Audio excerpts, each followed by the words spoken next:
You look at Mamdani, one of these names, I'm going to get his name right. We didn't even spell it right. Sorry. Sorry, not sorry. Anyway, he's threatening the guy, Mamdani, because, he's threatening him that, if you actually decide to go through with some of your promises, which include defunding ICE, literally, that's what he said, and ending all cooperation with ICE, then you know what? The federal government's not going to give you any money. He talked about that with Netanyahu last night. We'll get to that in a second. But first, listen to this guy with his nonsense speaking on CNN about how he's going to stand in the way of the federal government just trying to do their job. It's back into the public sector. All right. So you caught a lot of attention for confronting Tom Homan, Trump's border czar, about the deportation policies, which have a lot of impact here in New York. Here you are.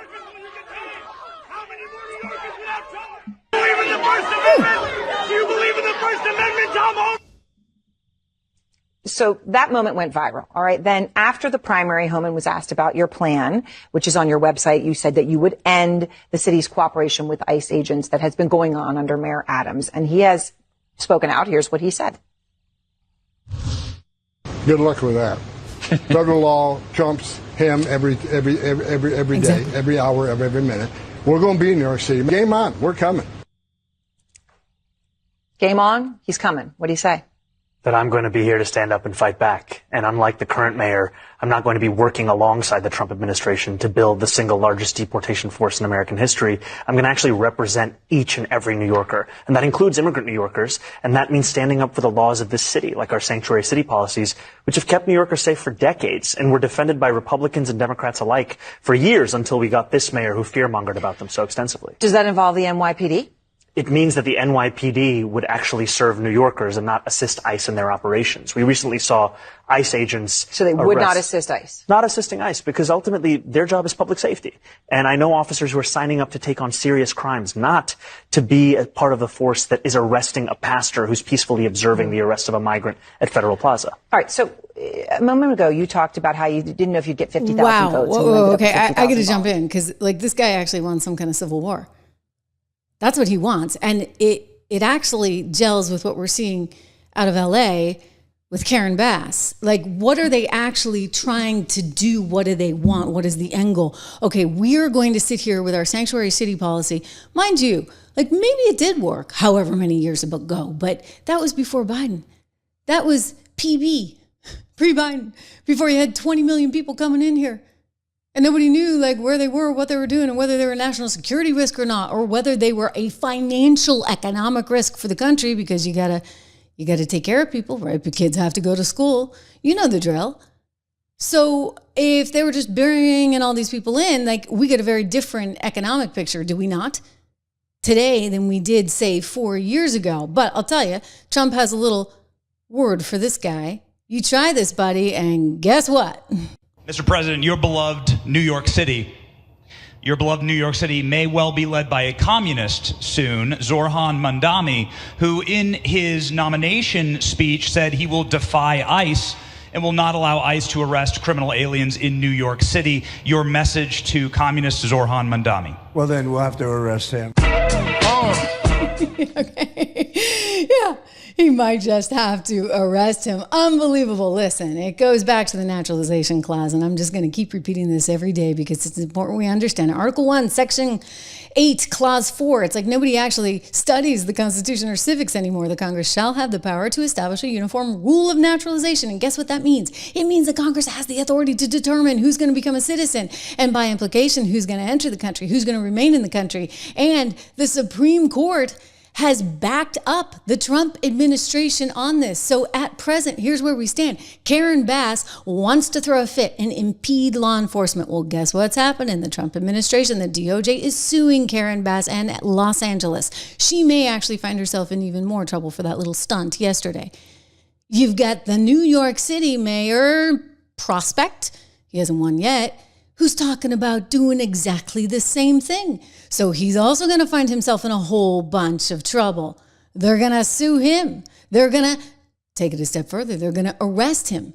Meanwhile, you get Democrats out there that are talking about defunding ICE. I mean, this is the newest and greatest plan. I mean, they got this wild plan. They want to defund ICE. Oh, just like they wanted to defund the police. That went really, really well, right? Hakeem Jeffries appearing on that really horrible show that hopefully you only watch here when I show you clips. And you know the only reason I do this is because it's very important to understand the other side. But Hakeem actually saying that they're looking into this. What are you guys talking about? You're going to defund ICE? You're going to defund the federal government's enforcement action? I mean, this is getting wild, okay?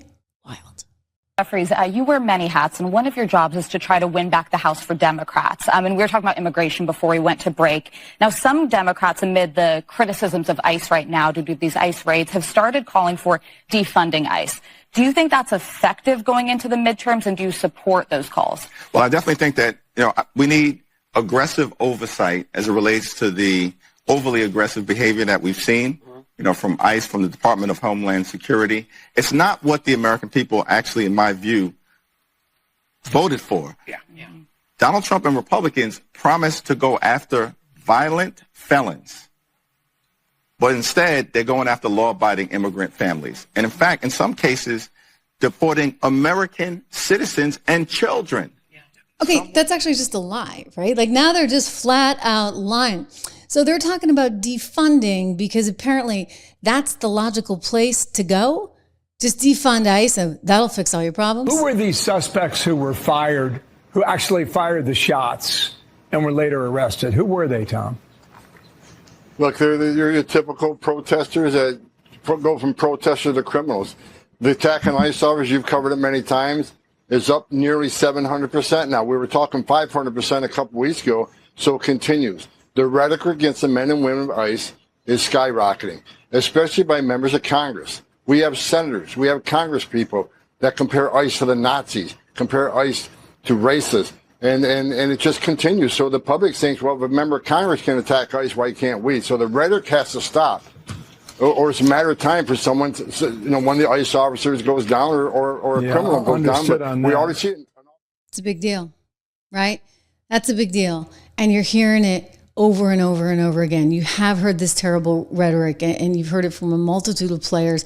I'm going to play one of the worst for you because it's just important to understand sort of the genesis of where it's coming from. But, Chuck Schumer says it may be in a sort of a fancier way. You've heard other people say it in fancier ways, but let's just get down to basics, okay? Joy Reid is telling you what they really think. I had to forget about him, but Ron DeSantis is still governor of Florida. He took the Comfy Couch hosts on a tour of the concentration camp that he's building in Florida in order to round up brown people, and throw them in a camp because he doesn't want them in Florida. Surprise, surprise, the economy of Florida is going to be severely harmed by rounding up brown people who, by the way, all over this country, Latinos are afraid to go to work. Anybody who is perceived or looks Latino is afraid to go to work. I know people who are. You saw the use of the concentration camp thing in there. The reference to 1930s Germany, the reference to World War II, you understand where this is going. I mean, that is the rhetoric that is being perpetuated everywhere. That is what they were talking about. And so that has now taken on a very dangerous angle, which is what Homan's getting at. And as well, the U.S. Border Patrol Chief Banks is getting at right here in an interview as they're talking about what went down there in Texas with an agent being fired at. I mean, this is not okay? This is not okay. All right, Sandra, let's bring in U.S. Border Patrol Chief Mike Banks. Chief, thanks so much for joining us today. Terrible circumstances that bring us together this afternoon. Here was the statement from the Department of Homeland Security on what happened in McAllen earlier today. This morning, an individual opened fire at the entrance of the United States Border Patrol Sector Annex in McAllen, Texas. Both Border Patrol agents and local police helped neutralize the shooter. It's an ongoing investigation led by the FBI. More information will be shared as it becomes available. It's a shocking incident, to be sure, but is it surprising, given everything that's been going on with protests against ICE and Border Patrol?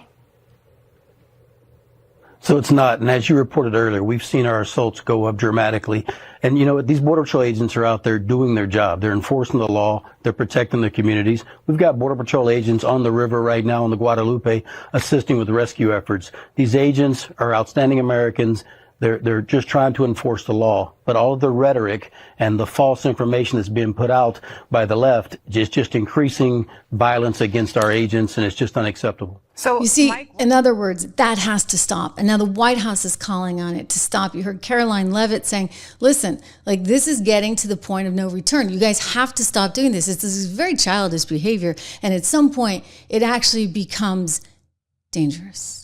Michael in the back. Thank you, Caroline. An armed shooter today was shot in McAllen, Texas, after opening fire on Border Patrol agents. It comes just days after Democratic Congresswoman Pramila Jayapal recently said she gets, quote, inspired when activists obstruct ICE. Does the White House expect Democrats to tone down their rhetoric in light of what we saw today in McAllen, Texas? We certainly call on Democrats to tone down their rhetoric against ICE and Border Patrol agents who, again, are everyday men and women. I would encourage AOC and other Democrats to actually meet with the United States Border Patrol. These are honorable Americans who are just simply trying to do their job to enforce the law.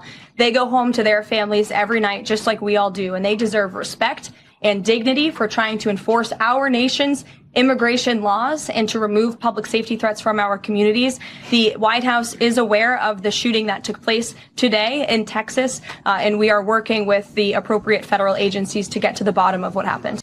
Just awful, like really, really awful. And so you know what, guys, this has to end. You can't have this kind of rhetoric constantly out there because it does cross the point of no return. It does become dangerous. Meanwhile, I'm going to tell you this. It's not going to change anything. What happens over and over again? The Supreme Court, we just learned right now, they came out and said, hello. The administration can actually make all those cuts to the federal government that they want. Remember when everybody was suing, Letitia was suing, oh, you can't do this, you can't do that.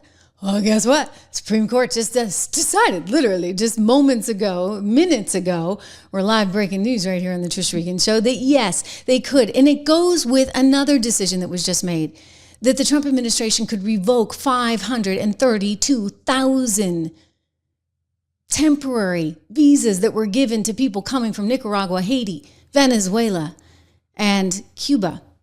They said you can revoke those. And so that's exactly what the administration is doing. So they're going to keep trying to challenge all this stuff. And I'm just telling you, you know what? The administration has a lot of leadway here because the federal government has a whole lot of leadway. And Brooke Rollins, who runs domestic policy for the White House, just came out moments ago. And you know what she said? No amnesty. Zip. Zero. No. I think I answered the second question, where we are on farm labor, a little bit earlier. But what I will say is that Lori Chavez de Rimmer is our Secretary of Labor, and the H-2A visa program, all of the programs that inure to moving in seasonal ag workers are under Secretary Chavez de Rimmer. She has been working around the clock with her team. I think we'll probably hear a little bit more about this today, and the conversations will continue. But I can't underscore enough, there will be no amnesty. The mass deportations continue, but in a strategic way, and we move the workforce towards automation and 100% American participation, which again, with 34 million people, able-bodied adults on Medicaid, we should be able to do that fairly quickly. Thank you. Wow. I mean, this is kind of amazing, right? Like, this is amazing. They're saying no amnesty. And then in the meantime, you get the Democrats saying, oh, well, we're going to go defund ICE. Defund ICE. You guys actually can't do that. Like, again, the very childish behavior, I gotta say, very childish. Donald Trump, meanwhile, is threatening to take money away from New York City in the event that this crazy socialist communist guy actually wins the thing. Let's hope he doesn't, but we'll get to that in a second. First, I just want to point out again, we're independent here on the show, and we love our advertisers and all the support they provide the Trish Regan Show. Go to balanceandnature.com today and take a look at what they got. Fruits and veggies I happen to like, but they've got all kinds of stuff there. And you know, I got to tell you, it's important when you think about actual nutrition. I've actually gotten really into this lately, and maybe it's the Maha movement, and I started looking at the kids' breakfast cereals and everything else, and I'm like, what was added? What kind of ingredient is this? What kind of ingredient is that? And they're like, Mom, stop it. Would you stop it? And so, of course, I had to look at the ingredients of Balanced Nature. And what did I find? That's good stuff. Like all good, natural, healthy stuff. And that's what we should be taking. So I encourage you to go look at them today. Balanceandnature.com. Use code word Trish. Get 35% off everything. 35% off everything plus free shipping. plus money back guarantee. You can call them at 1-800-246-8751, 1-800-246-8751, code word Trish. It helps me, it helps you. Good stuff.